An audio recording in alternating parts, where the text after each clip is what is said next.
latar belakang dilakukannya kajian keberlanjutan usaha tani berbasis climate smart agriculture, di mana yang pertama adalah terkait dengan perubahan iklim yang memiliki dampak negatif pada sektor pertanian, kesehatan, dan ekonomi, yang memerlukan pendekatan holistik seperti climate smart agriculture itu sendiri untuk meningkatkan ketahanan pangan dan mitigasi perubahan iklim. Di mana saat ini terdapat berbagai isu termasuk kelembagaan dan kesadaran petani yang perlu diatasi untuk meng-scaling up implementasi CSA yang lebih luas di Indonesia.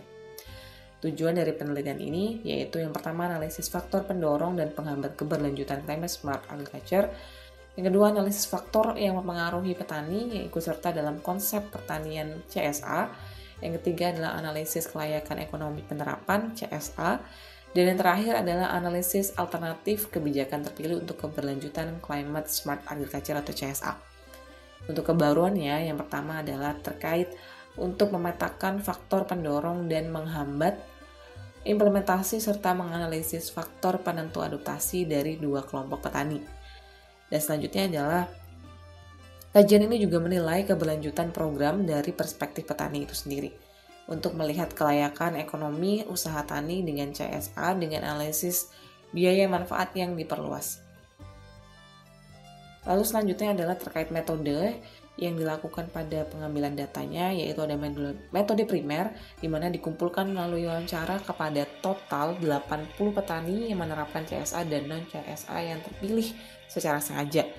Dan sekunder, yaitu melalui laporan dan data statistik dari berbagai sumber sebagai pelengkapnya. Lalu terdapat metode analisis, di mana tahap pertama adalah kami melakukan faktor pendorong dan penghambatnya dengan melakukan analisis deskriptif kualitatif. Lalu selanjutnya kami melakukan faktor penentu adopsi CSA dengan dilakukan regresi logistik biner. Lalu selanjutnya manfaat ekonomi CSA kita lakukan dengan cara analisis kelayakan investasi ECBA dan analisis pendapatan. Lalu selanjutnya adalah alternatif kebijakan atau multipole. Terkait yang pertama adalah faktor pendorong dan penghambatnya, di mana faktor pendorongnya itu adalah pada penggunaan teknologi dan aplikasi IoT. Lalu selanjutnya faktor penghambatnya itu ada pada regenerasi petaninya itu sendiri, dari keterbatasan pengetahuannya, masalah infrastruktur, dan kesulitan akses. Selanjutnya adalah terkait dengan faktor penentu adopsi CSA dan analisis kelayakan ekonomi, di mana manfaat ekonomi untuk dua kabupaten, yaitu Kabupaten Bali dan Kabupaten Lombok Tengah, di mana di Kabupaten Bali investasi layak secara ekonomi NPV-nya 440.111.275 per 0,5 hektar untuk budidaya wortel 2 musim per tahunnya, dengan umur investasi irigasi berbasis IoT selama 15 tahun. Lalu usaha tani untuk CMERP yang ada di Lombok Tengah, analisis pendapatan usaha tani padi CSA itu lebih menguntungkan dibandingkan non-CSA-nya, karena produktivitas lebih tinggi dan meskipun biaya lebih tinggi, selisih pendapatan bersihnya hingga 3.515.522 per hektar per musimnya.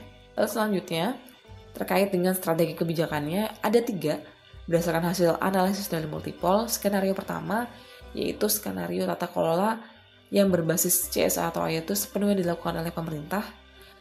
Skenario kedua, yaitu tata kelola yang sepenuhnya dilakukan oleh masyarakat. Dan skenario ketiga, yaitu dilakukan kolaborasi oleh pemerintah dan masyarakat. Lalu untuk kesimpulan dan sarannya itu ada beberapa, yaitu terkait adaptasi teknologi, di mana penggunaan teknologi terutama Internet of Things terkait dan terbukti meningkatkan efisiensi dalam kegiatan pertanian. Contohnya di Bali, aplikasi Blink memungkinkan petani menghemat waktu dan tenaga dalam penyiraman dan pemupukan. Selanjutnya ada faktor pendorongnya, hambatan pelaksanaan, kelayakan usaha tani, dan juga perbandingan petani adopter dan non-adopternya. Dan selanjutnya adalah terkait rekomendasi kebijakan, diperlukan dukungan lebih lanjut dari pemerintah untuk memperkuat implementasi CSA, termasuk peningkatan infrastruktur, pelatihan teknologi dan bagi petani, dan penyediaan akses yang lebih baik terhadap sumber daya dan informasi.